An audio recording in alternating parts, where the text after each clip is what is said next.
Hello everyone, এখন রয়েছি ডান্ডির সিটিকওয়ে এরিয়াতে, স্কটল্যান্ডের ডান্ডি শহরের সেই ওল্ড ডান্ডি পোর্টের ডকইয়ার্ডে, ওল্ড ডকইয়ার্ড বলা ভালো।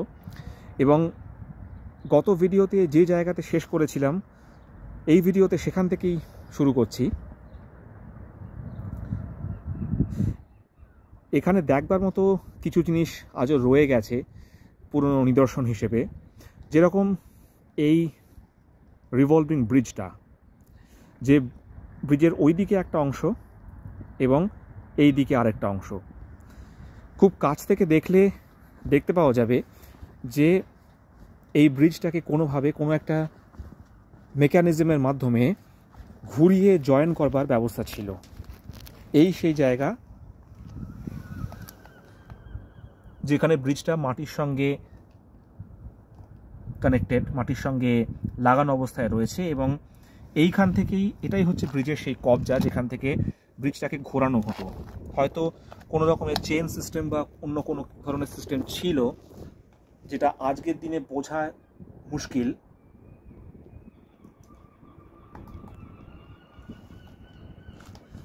এবং ঠিক একই রকম একটা অংশ ওই দিকে রয়েছে। এই দুটো অংশকে ঘুরিয়ে জয়েন করা হতো এবং এই পার থেকে ওই পারে সহজে যাওয়ার রাস্তা তৈরি করা হতো। সেই সময় যখন হয়তো জাহাজ এখানে থাকতো না, সেই সময়। আর জাহাজ এখান দিয়ে ঢুকলে, কারণ এই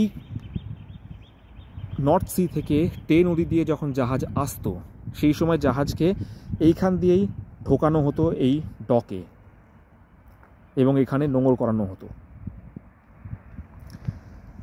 এই ব্রিজে এখনও রয়ে গেছে এই মনোগ্রামটা, যেখানে লেখা রয়েছে ডান্ডি হারবার।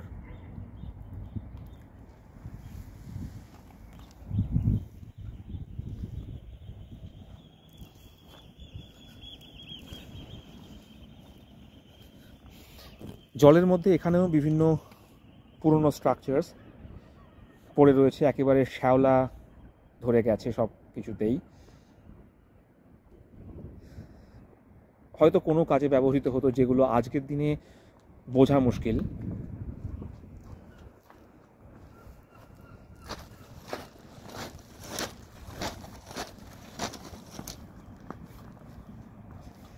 আর এইখানে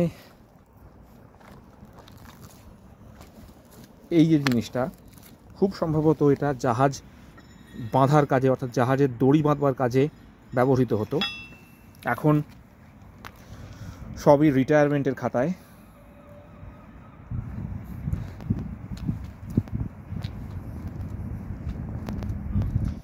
তবু একটা ডেভেলপ কান্ট্রি বা উন্নত দেশ হওয়ার কারণেই, যেখানে অর্থাৎ এই ওয়েস্টার্ন ওয়ার্ল্ড বা পশ্চিমী দুনিয়া, এরা যেহেতু তাদের হেরিটেজ বা ঐতিহ্য নিয়ে বেশ সচেতন, তাই জন্যে কিছু পুরনো বিল্ডিংস এরা রেখে দিয়েছে, বা এই ডকটাও এরা রেখে দিয়েছে।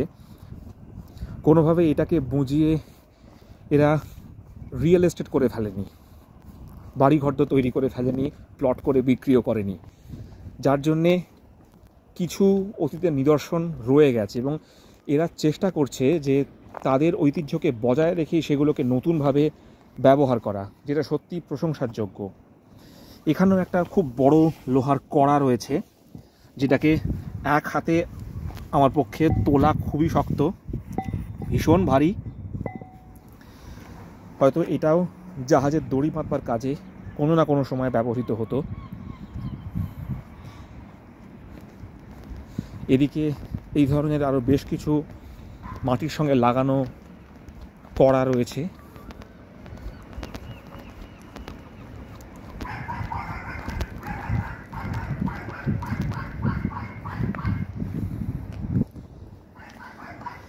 এই জিনিস, এদিকে কোনো একটা বাড়ির কুকুর, সে অচেনা লোক দেখে চিৎকার করছে। এদেশে পশু পাখিদের কদর খুবই বেশি এবং তাদের সেইভাবেই লালন পালন করা হয়। যাই হোক, এই আরেকটা করা, এবং ভীষণ, এটাও অত্যন্ত ভারী, খুবই ভারী, এক হাতে তোলা অসম্ভব। এদিকে এখনও অবধি চেন ঝুলছে এবং ওঠানামার জন্যে ল্যাডার বা মই এখনও অবধি রয়ে গেছে। হয়তো এই জলের মধ্যে অনেক কিছু নিদর্শন লুকিয়ে রয়েছে, কিন্তু সেগুলো তোলার ব্যবস্থা কোনোভাবে করা হয়নি, কিন্তু কিছু না কিছু তো জলের মধ্যে রয়েইছে, এবং জলের গভীরতা এখানে রীতিমতো বেশি।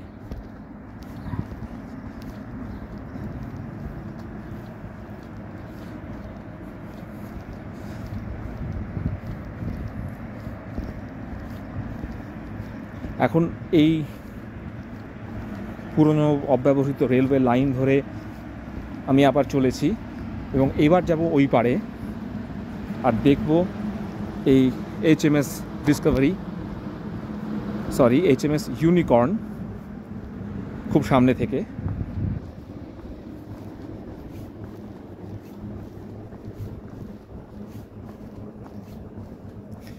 এবং এই ভিডিওটা একটা আনকাট ভিডিও। এখন অবধি যে কটা ভিডিও আমি দিয়েছি সব কটাই আনকাট ভিডিওস। আজ খুব সুন্দর একটা রৌদ্রোজ্জ্বল দিন, খুব আরামদায়ক একটা সকাল। এই প্রসঙ্গে বলে রাখি, ডান্ডিকে বলা হয় দ্য সানিয়েস্ট সিটি অফ স্কটল্যান্ড, কারণ যদি তুলনা করা হয় তাহলে স্কটল্যান্ডের যে সবচেয়ে বড় দুটো শহর, বৃহত্তম শহর এডিনবরা এবং দ্বিতীয় বৃহত্তম গ্লাসগো, এই দুটো শহরেই কিন্তু মাঝে মাঝেই বৃষ্টি হয় এবং ওয়েদার খুব ফ্ল্যাকচুয়েটিং। তুলনামূলকভাবে ডান্ডিতে সেই তুলনায় রোদ অনেক বেশি থাকে, সূর্যের আলো অনেক বেশি পাওয়া যায় এখানে, সেই জন্যেই একে বলা হয় দ্য সানিয়েস্ট সিটি অফ স্কটল্যান্ড।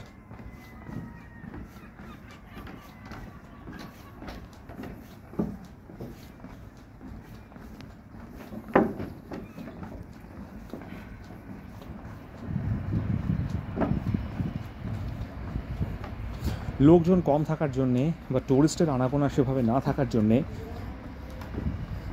যে পারপাসে এই প্যাভিলিয়নগুলো তৈরি করা হয়েছিল সেই পারপাসে কিন্তু খুব একটা ব্যবহার করা এগুলোকে যায় না, অর্থাৎ আমোদ প্রমোদ বা অ্যামিউজমেন্টের জন্য তৈরি করা হয়েছিল। কিন্তু সেখানে মেনলি কিছু ডেন্টাল ক্লিনিক, কিছু দোকান, কিছু রেস্টুরেন্ট ইত্যাদি ইত্যাদি হয়েছে।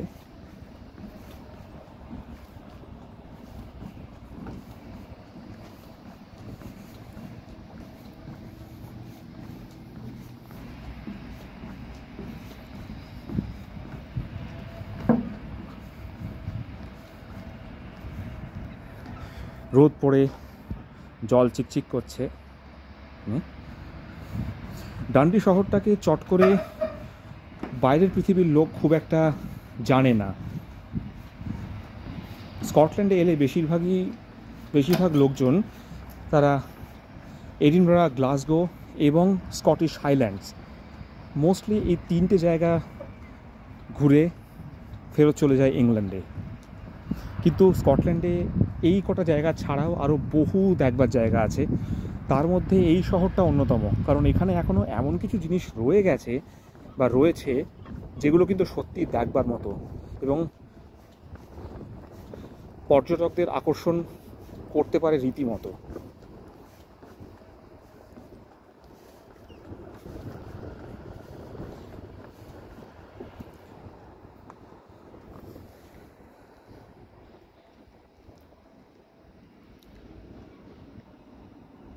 বিশাল একটা ডক, এদিকে অনেকটা বিস্তৃত,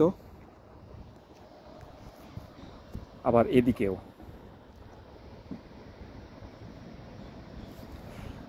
অনেক দূরে একটা চার্চের চূড়ো দেখতে পাওয়া যাচ্ছে, যেটা এখানকার ডান্ডি সেন্ট পলস ক্যাথিড্রাল চার্চ।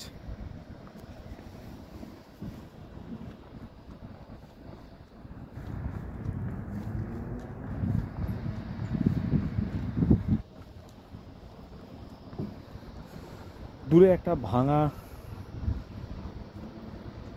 জাহাজ, ছোটোখাটো একটা ভাঙা জাহাজ পড়ে রয়েছে।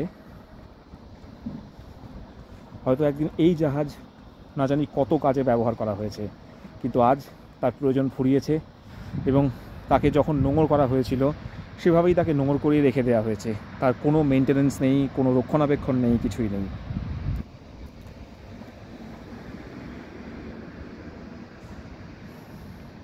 আর জলে যেটা সাঁতার কাটছে এখন সেটা কিন্তু হাঁস নয়, সেটা সিগাল।